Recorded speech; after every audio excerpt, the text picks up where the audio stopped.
ce besoin d'aller à la rencontre de mon bien-aimé,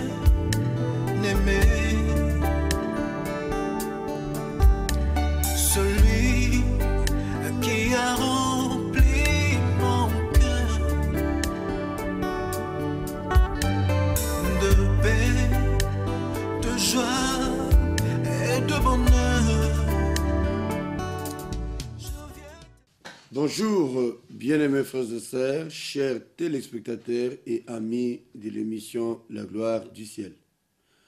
La Gloire du Ciel, c'est votre émission, l'émission qui nous voit de manière suivie chaque semaine pour réfléchir sur les choses d'en haut, les choses auxquelles nous sommes appelés à marcher avec le Seigneur. Ce soir, nous sommes heureux de nous retrouver encore et nous poursuivons notre célébration au Seigneur à cause de cette nouvelle année qu'il nous a fait voir. Vous savez que c'est une grâce de parcourir toute une année. Le long de cette année qui est passée, beaucoup ont perdu leur vie. À vous, Dieu a fait grâce. Vous voilà continuer à tenir. Et c'est pour cette raison que nous disons que nous rendons continuellement gloire et grâce au Seigneur. Gloire et grâce au Seigneur parce que il nous a fait sa grâce, il nous a permis de voir cette nouvelle année et comme nous l'avons dédiée à Dieu, nous voulons qu'à travers cette année, vous expérimentiez des grandes choses, des merveilles de Dieu et que vous compreniez que vous n'avez plus besoin de marcher seul, comptant sur vous-même, mais vous devez compter sur Dieu qui est votre Père, qui nous a rassemblés et qui a fait de nous les enfants de Dieu. Nous vous remercions, vous tous qui nous suivez, à partir de vos maisons, de vos petits écrans, à partir des lieux où vous vous retrouvez. Vous nous suivez peut-être à travers notre site. Que Dieu vous bénisse, vous êtes nombreux à nous envoyer vos messages, nombreux à nous appeler. Nous sommes avec vous, nous vous soutenons dans nos prières. Vous qui nous avez appelés pour nous soumettre certains dossiers de prière, nous sommes ensemble et nous prions que le Seigneur Dieu de gloire nous soutienne et nous oriente dans tout ce que nous faisons.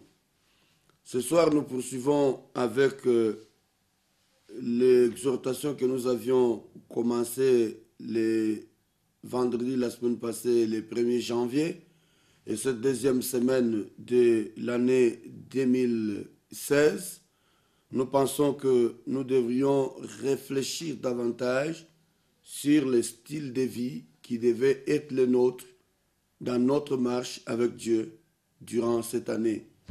Ce que je veux dire à quelqu'un, c'est qu'il sache qu'en qualité d'enfant de Dieu, nous ne devons pas vivre de n'importe quelle manière. Notre vie doit avoir un modèle, un style. Christ est venu, il nous a rachetés. Nous qui n'avons plus l'accès à la vie de Dieu, il a fait de nous enfants de Dieu. En faisant de nous enfants de Dieu, il nous rachète. Nous ne sommes plus les gens de ce monde. Nous sommes de la cité céleste. C'est comme cela que nous terminions la fois dernière par lire un passage de la parole de Dieu que nous avions trouvé dans 2 Corinthiens chapitre 4 verset 18. 2 Corinthiens chapitre 4 verset 18.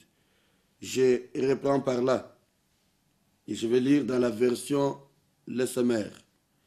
La Bible déclare: et nous ne portons pas notre attention sur les choses visibles, mais sur les réalités encore invisibles.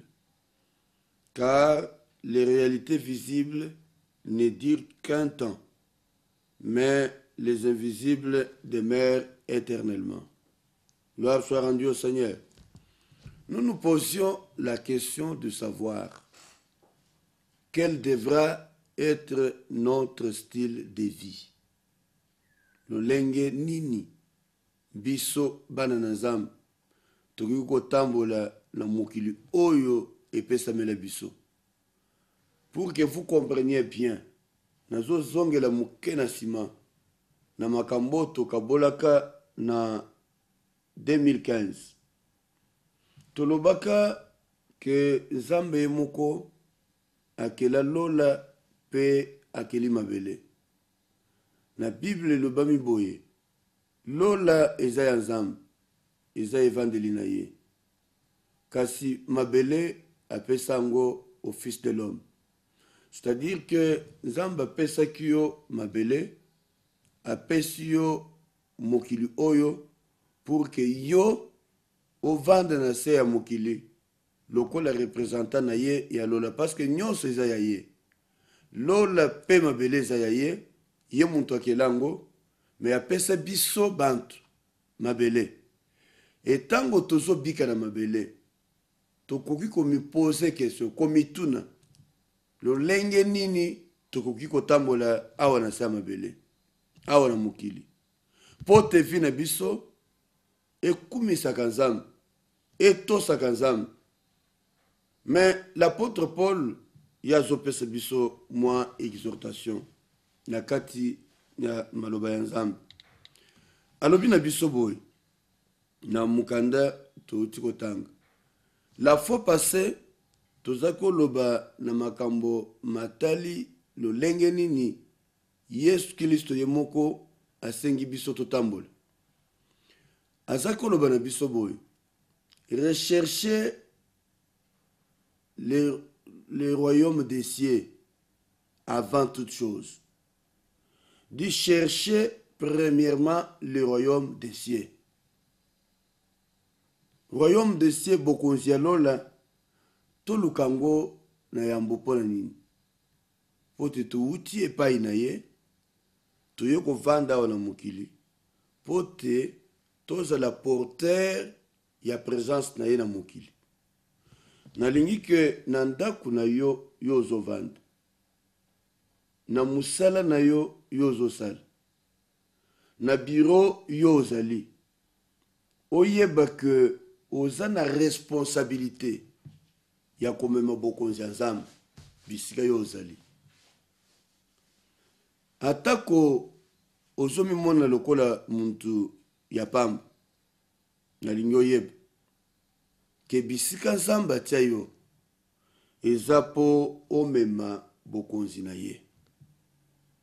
Bisika nazosala na kati ya libota na nga okoki kosupporte te kotala kaka makambo ndenge ezotambola, otala kaka realite ya mokili, oyeba te ke vi na yo esengeli ekonzama na bokonzi ya Nzambe.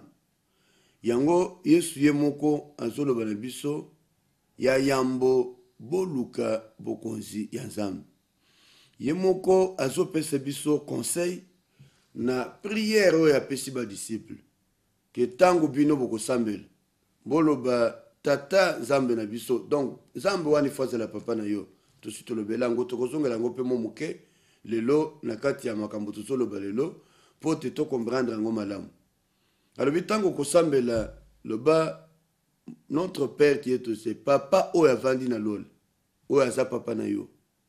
Et Sengeli ose représenter devant lui comme ton père. Ce cas ça papa na yo te, oza na problème. Parce que ya ke la yo pose la mwana na ye. Mais yo olungwa na maboko na ye pona makambo zo vivre na mokili.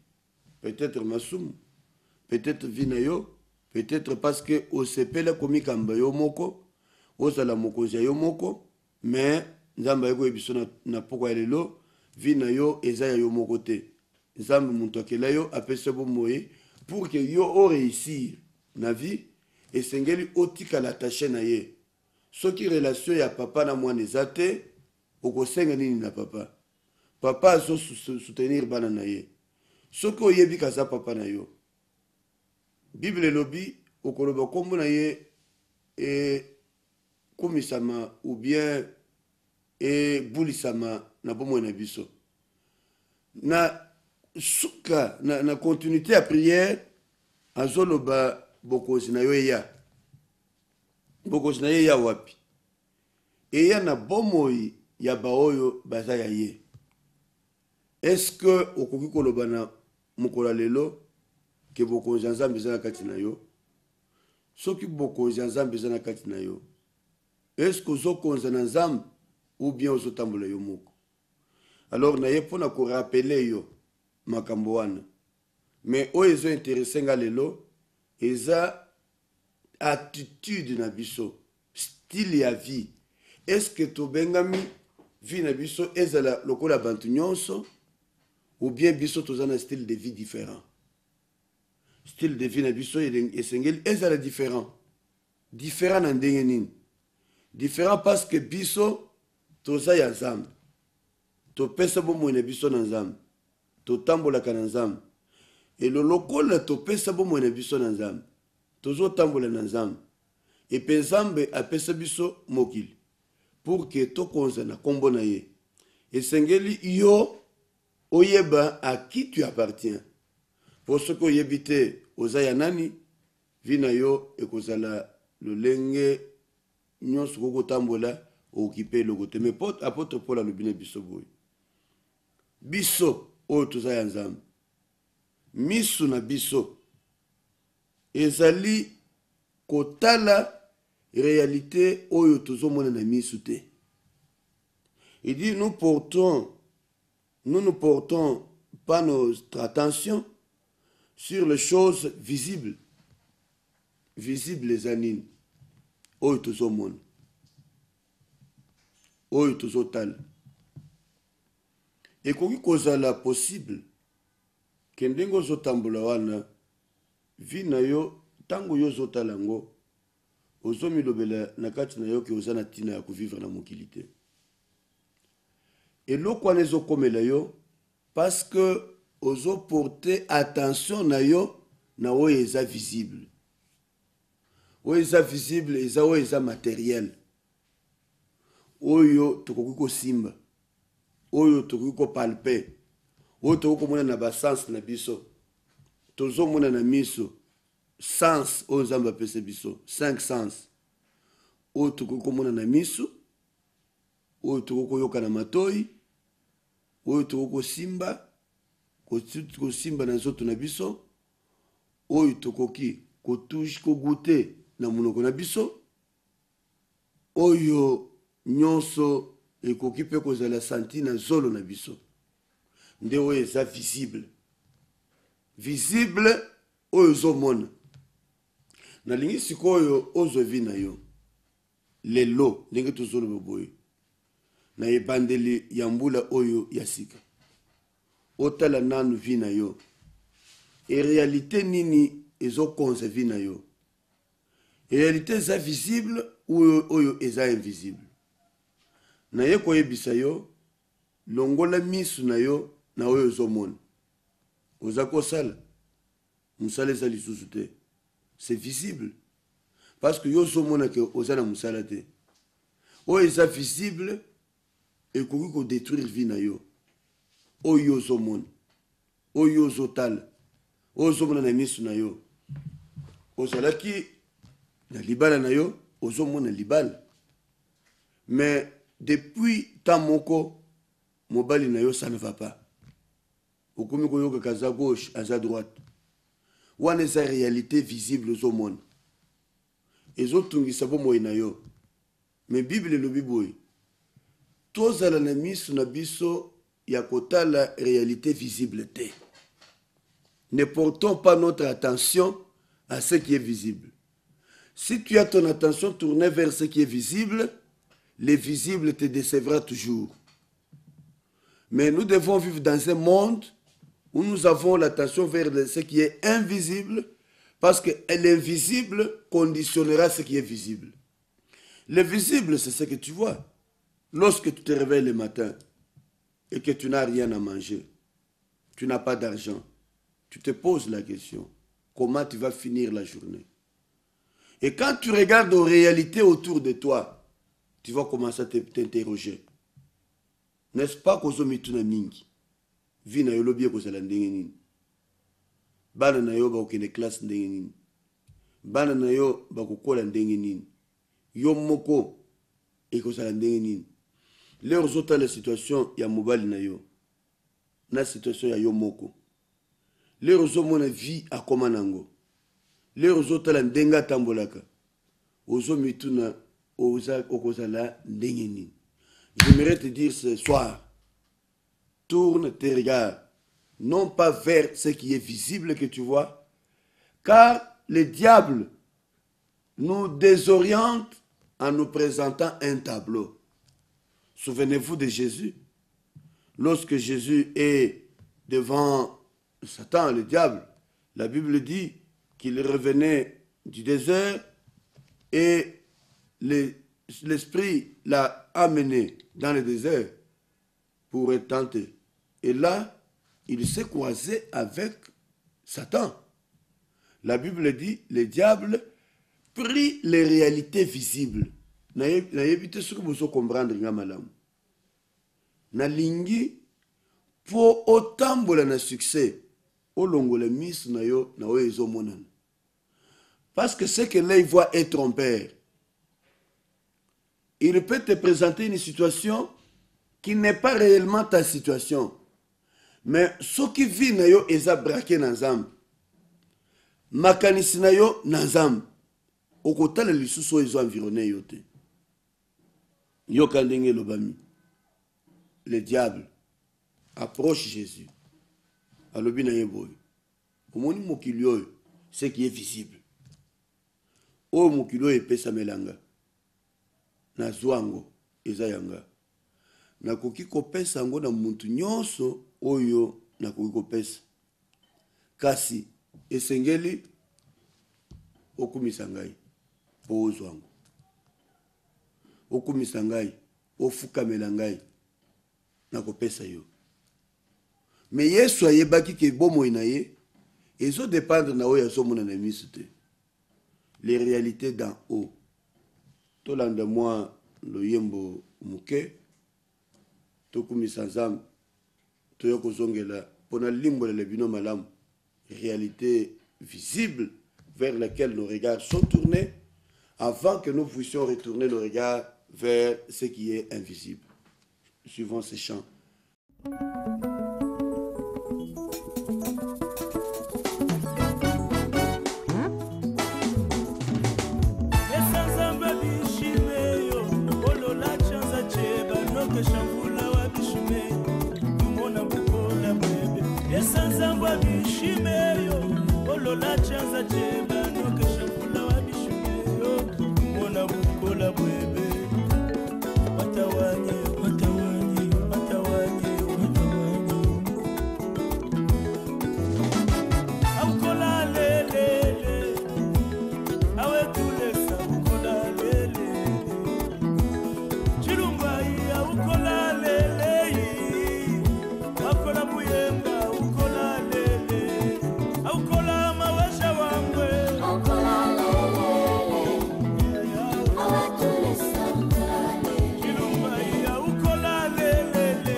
Sembola loboko, Zambalola sembola loboko, Chilumba isalanga bolamu, Zambalola salanga bolamu, Chilumba itelemali susu, Zambe telemali susu, Mokozi pusana pembeni, Dieu de ma vie pusana pembeni, Golo sembola loboko, Zobenga yo, isoyo, zobenga yo,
de ma vie, Dieu de ma vie.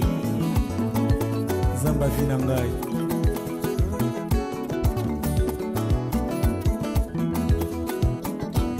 Osekanga nanu mbambu te, mala mosusu Yesu akoleka na nzela na ngai. Likambo oyo ezowumela mpo Yesu aleki nanu te, nga nakobika na nga na lolenga bonzambe. Likambo te soki nakoti na mai te, yanga miracle eza ya kokauka mpona nzashwa ya nzambe. Awa tomonani sala quelque chose, Dieu de ma vie sala quelque chose, ono sala quelque chose.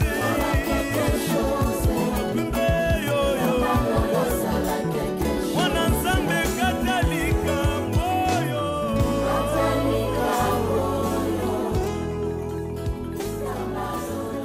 dans ma vie.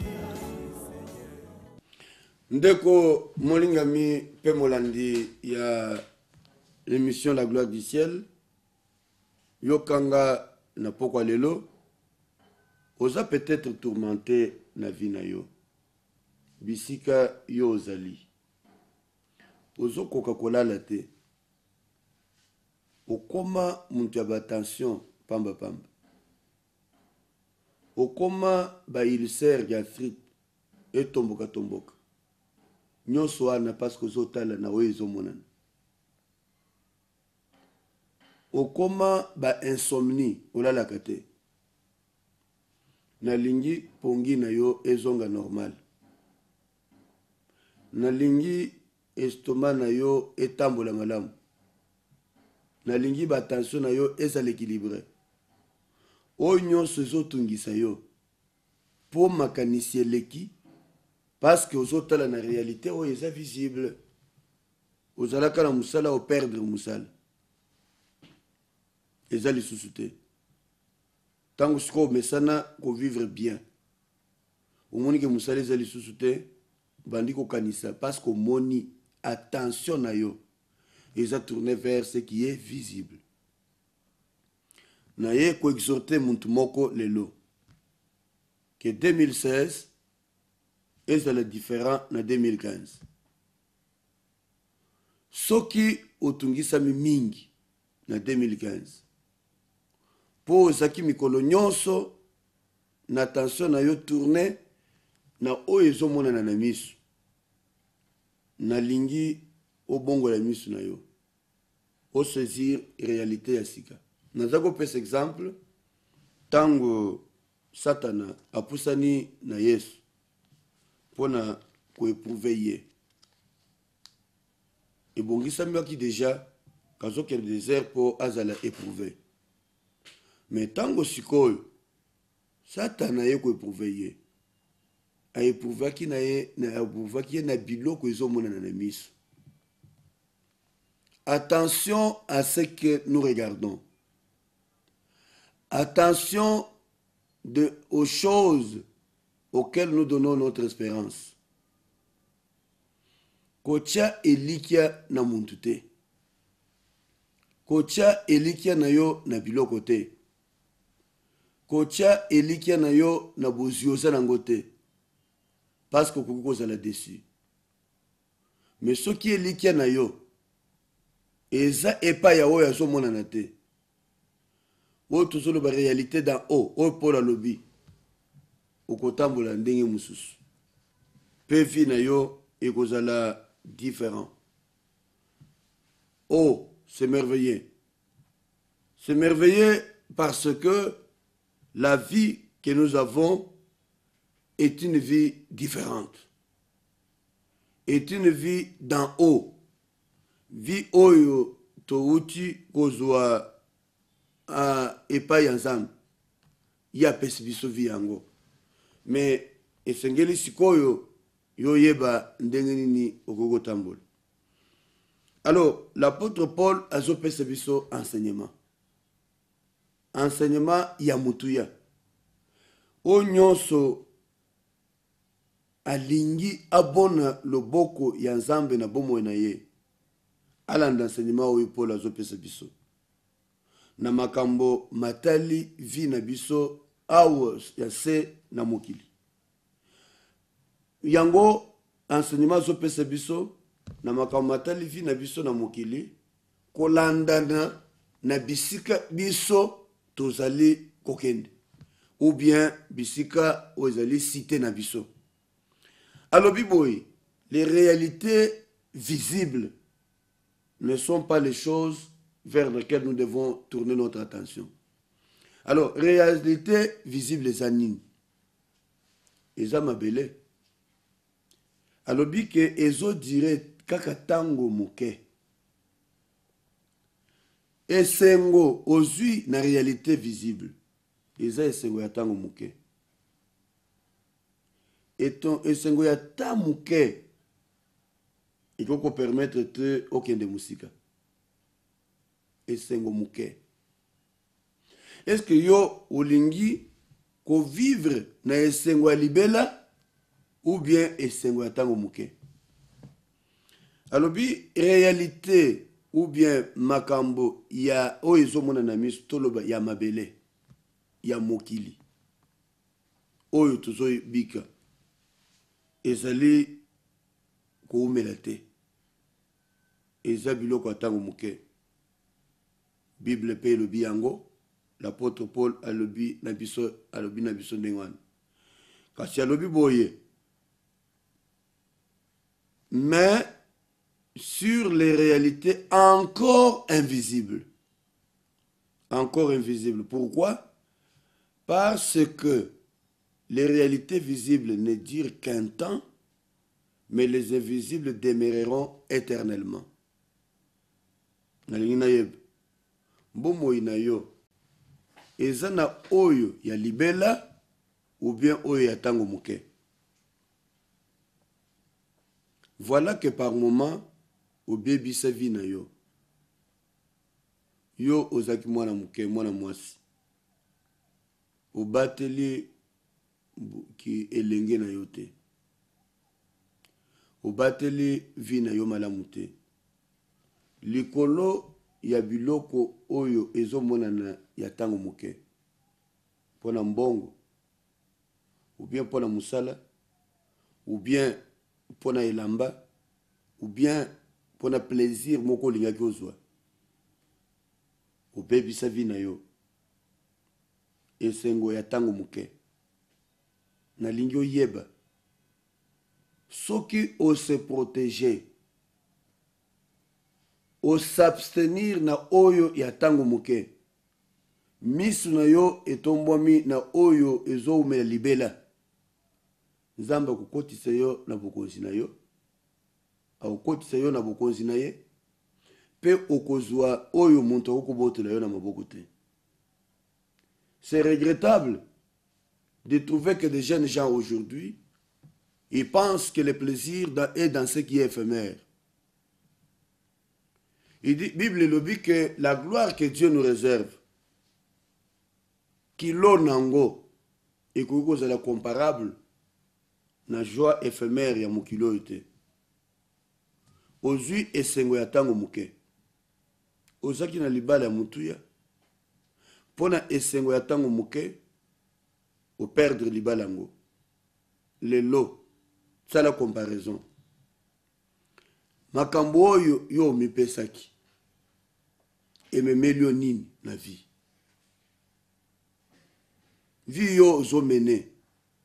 Ememeli yo nini ya mutuya. Mais ce que tosaka nzambe.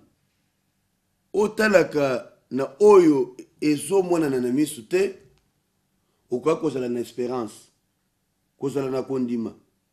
Ki atako lelo nazola lanzala. Atako lelo nazolia te. Atako lelo musaleza te. Atako lelo makambo ezotambola te. Wana nde na moni lelo. Mais na yebi que mon rédempteur se lèvera dans ma vie. Et paix akoya ko rendre o ezaki invisible, visible dans ma vie. Mais ce qui peut o ezaki invisible et se matérialiser dans votre vie, kobosanate qu'il y a encore ce qui est invisible. Parce que ça n'a pas tout mususu.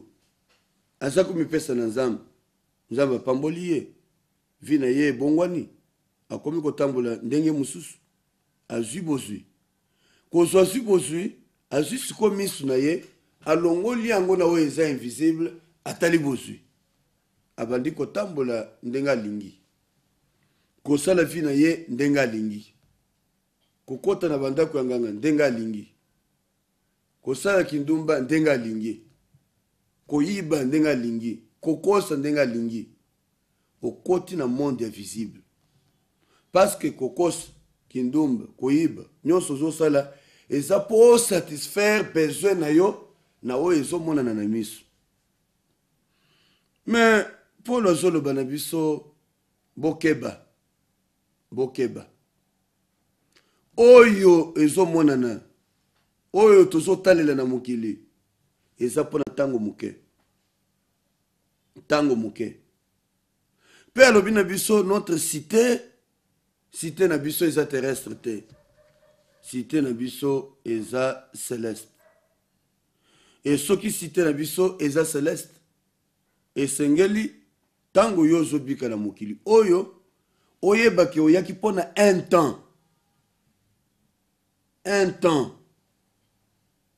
temps qui est passager temps mokuse eza mpe molai te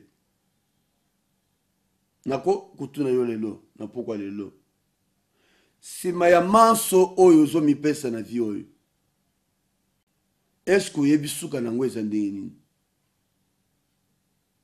nsima ya manso ndenge ozotambolela eske oyebi suka nango eza ndenge nini zonga na yo moko na kati na yo vanda nanu mituna à quoi servirait-il à un homme de gagner tout ce qui est visible s'il perdait son âme? Ta vie, elle a du prix aux yeux de Dieu. Tala lelo osuki wapi. À quoi servirait-il à un homme de gagner le monde entier, les plaisirs du monde, la gloire du monde, s'il perdait sa vie?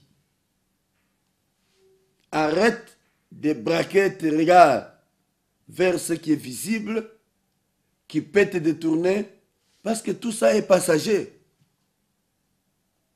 Mon frère et ma sœur, comment tu mènes ta vie?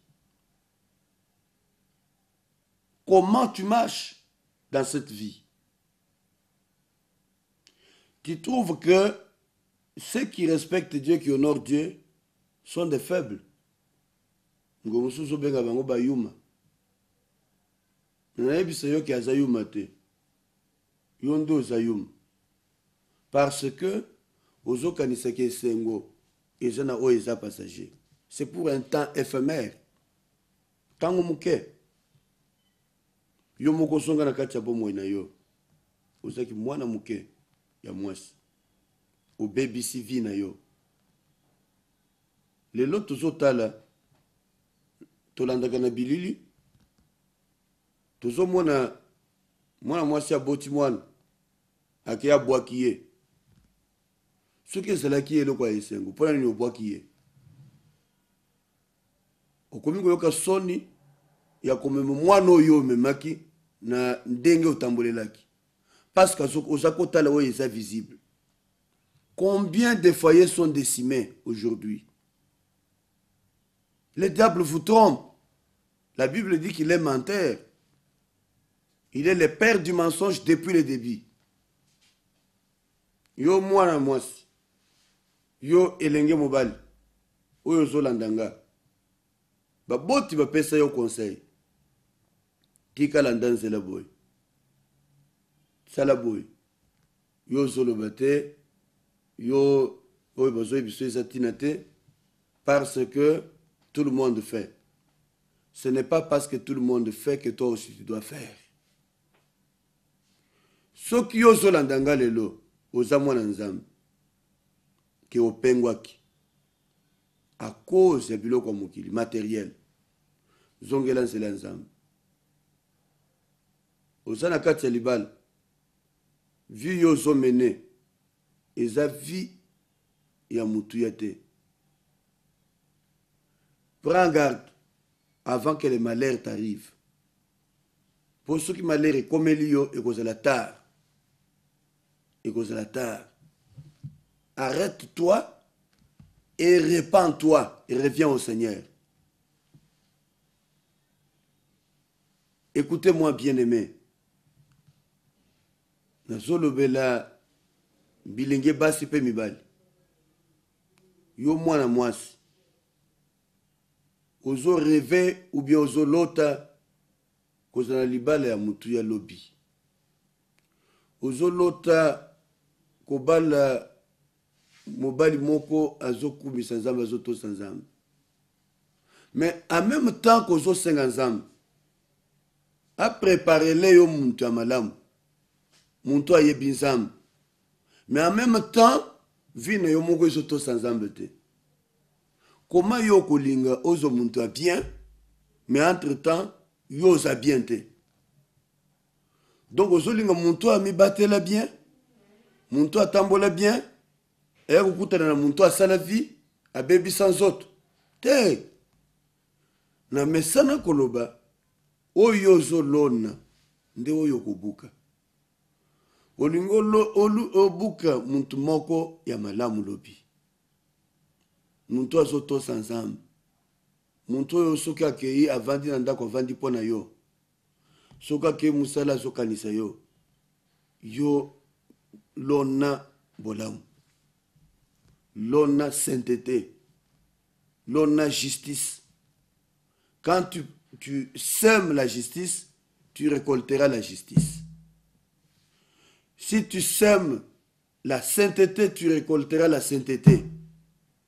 Si tu sèmes la sanctification, tu récolteras la sanctification. Makamuso comme la gabino na vie, ezate ke bandoki ya vie bazo lo kabino. Non. Mingi to komo ko c'est la bandoki ya famille. Makamuso ezando kite. Makamuso c'est yo moko. La Bible est claire. Ce qu'un homme aura semé, il les récoltera. Soki obebisa bana ya bantu. Na ndenge na ya kotambola. Obebisa. Yebaka pe que lobitango yo pe kozala na bana bakobebisa bana na yo. Wana zobela ba papa. Ba papa bino bozolandanga boza ba papa mikolo. Mais bomito sakate. Nanzela kaka kolanda bana basi ya bantu. Kanisa que yo za mwana mwasi amuke. Basala mwana na yo mwasi ndenge yo zo sala bana ya bantu. C'est regrettable, nous sommes dans un monde à l'envers. C'est pour montrer que bientôt la fin est imminente. Tu es à la tête d'une administration, tu es responsable d'une administration, alors en ce moment-là, comporte-toi comme un responsable. Nous condamnons toujours nos jeunes enfants, nous condamnons toujours les jeunes filles, mais vous, papa responsable, comme moi, comment vous vivez? Vous ne regardez qu'aux réalités présentes, aux réalités que nous voyons visibles. Une fille ne peut pas passer devant vous. Quand elle passe, vous ne voyez pas un enfant, vous voyez une femme. Et vous autres, les foyers d'autrui, combien de fois vous avez détruit les foyers? Vous avez détruit combien de foyers? Moi, si à mon Libal, au pays si Libal anaye. Moi, si on a le lot à Zananzela, Mobali a Beli, a Zuba tension, ba problème, mon sous saliba crise, à cause de votre comportement. Vous devez vous repentir. Vous devez chercher Dieu. Vous devez revenir au Seigneur. Il faut que vous changiez de vie. Parce qu'aujourd'hui, je suis en train de vous parler et c'est l'ange du Seigneur qui est venu pour vous interpeller. Et si vous continuez dans cette vie, sachez très bien, vous payerez ce que vous semez. Mais il est temps pour vous de récupérer votre situation en vous repentant. Vous, femmes mariées, vous, hommes mariés, comment vivez-vous? Comment marchez-vous? La vie que vous menez, vous pouvez dire qu'elle fait plaisir à Dieu, Et si autour de vous, elle n'a pas fait plaisir aux gens qui sont autour de vous, croyez-vous que vous allez faire plaisir à Dieu? Bien-aimés, soufflons un peu avec un petit chant.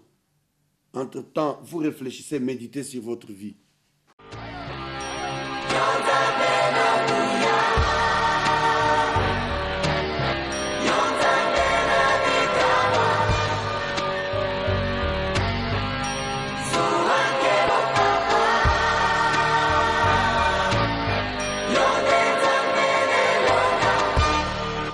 Lelo ntango ebelemi ilembo nyonso emonani kala te suka ya mokili nde nyonso awa na se suki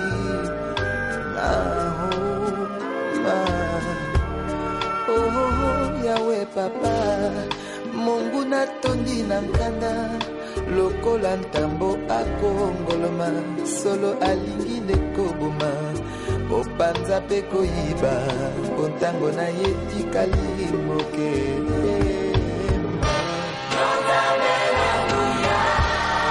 ozalisi ya likolo na se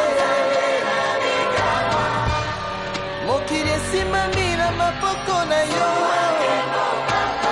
mbobele yo bongi na ngolo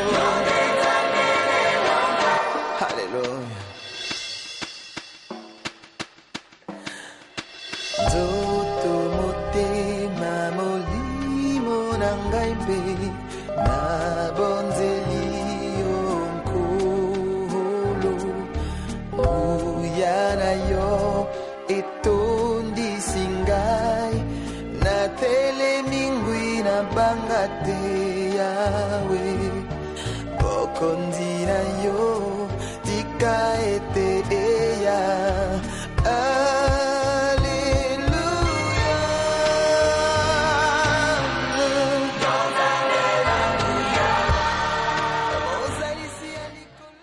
Moi, si peu mobile yozolanda biso lelo et que on se sentir interpellé, ne faut pas te faire du mal ce soir. Change seulement de conduite.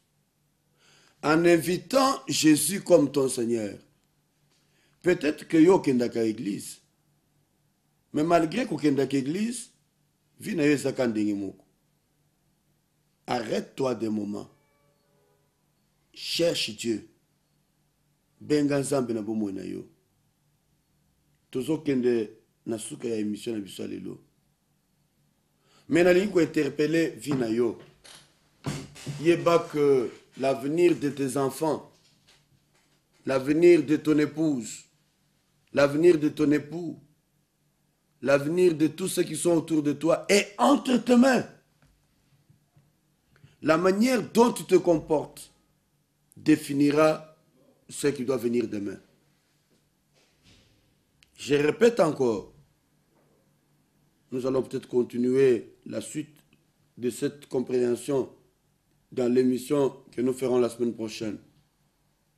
Mais je répète que ce que l'homme aura semé, il le récoltera. Et là, je reviens aux jeunes dames. Parce que quand nous prions pour les dames qui veulent le mariage, ils ont toujours une chose: je veux un homme bien, un homme sérieux, un homme qui craint Dieu, un homme stable, un homme.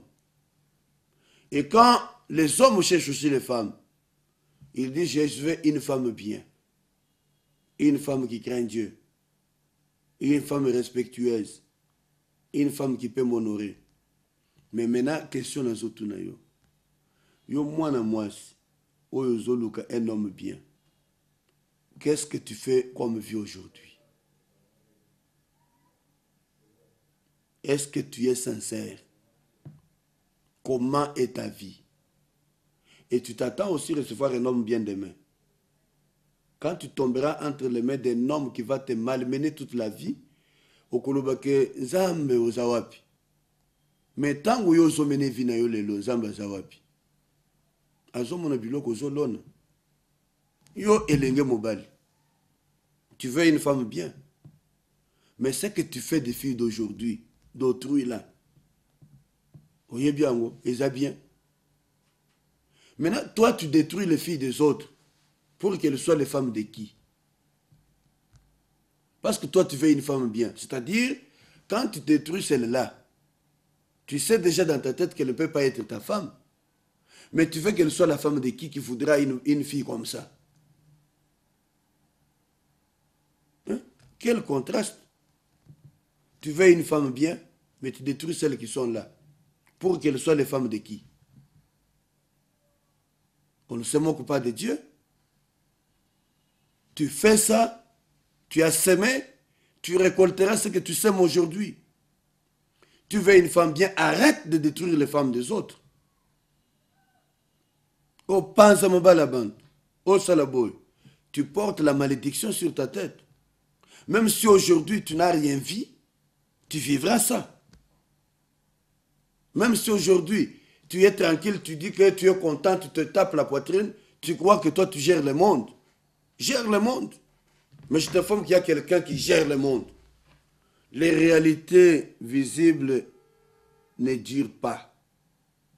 Je t'informe que c'est pour un peu de temps. Et je t'annonce encore un peu de temps. Si tu ne changes pas, tu vas voir.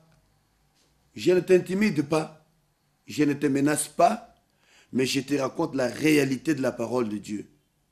Tout ce qui arrive, tu es responsable de ce qui t'arrivera. Il n'y a pas un sorcier quelconque. Il n'y a pas un démon quelconque. Toi-même, tu es responsable de ta vie. Nous voilà arrivés aujourd'hui à la fin de notre émission. Je vais prier avec toi qui a pris la décision de te donner à Dieu, de changer ta vie pour venir au Seigneur, de te repentir. Il a encore grand temps. Dieu peut te pardonner. Dieu peut te justifier. Mais les conséquences de ce que tu as commis, tu les supporteras. Mais Dieu te pardonne. Il te rappelle vers lui. Fais seulement une prière. Comme je te l'ai dit, invite-le dans ton cœur, dans ta vie. Papa, maman, quel que soit ton rang, sache que ta vie est au contrôle de Dieu. Même si tu crois que tu te protèges par les guiriguis ou les fétiches que tu fais, un jour vient, la vie terminera. Et le féticheur ne te protégera pas éternellement. Tu mourras un jour. Et quand tu vas mourir, quel sera ton avenir après la mort? Invite-le dans ton cœur. Répète avec moi, Seigneur Jésus, je viens à toi. Je reconnais que je suis pécheur. J'accepte de m'abandonner entre tes mains. Viens dans ma vie. Je te reçois comme mon Seigneur et Sauveur. Pardonne-moi pour tous les mal commis. Introduis-moi dans l'ère de ta gloire. Je vais devenir ton enfant. Je vais être ton fils. Sauve ma vie. Je renonce à tout ce qui est du diable, à tout ce qui est de Satan, et je te donne ma vie. Merci Seigneur pour ta grâce et ton amour, tes bienfaits que tu accordes à chacun de tes enfants qui ont suivi cette émission et qui ont été interpellés. Fais grâce à quiconque approche de toi, que ceux qui, de manière sincère, sont revenus à toi et t'ont demandé pardon, trouve ton pardon. Toi, tu dis, si vous vous repentez, vous abandonnez vos péchés, toi, tu es fidèle et juste pour pardonner. Pardonne-leur pour tous les mal commis. Sanctifie leur vie, sauve-les. Fais qu'ils soient tes enfants. Qu'aujourd'hui, qu'ils sont revenus à toi, qu'ils commencent une nouvelle marche avec toi. Soutiens leurs pas et leur vie. Dans le nom de Jésus, nous te prions et te recommandons leur vie. Amen. Vous qui nous avez suivis, vous avez notre numéro de téléphone là. Si vous voulez que nous prions avec vous de manière particulière pour vous amener encore à comprendre des choses, vous pouvez nous appeler ou vous pouvez nous joindre à l'église Assemblée évangélique Famille Royale, qui est une extension de l'église Cité de Refuge, dont le siège est à Kitambo, mais nous nous retrouvons à la Gombe. dans le bâtiment de la CP en diagonale de la DGI à la Gombe. Merci de nous avoir suivis. Que Dieu vous bénisse et à la prochaine. Je sens ce besoin d'aller à la rencontre de mon bien-aimé.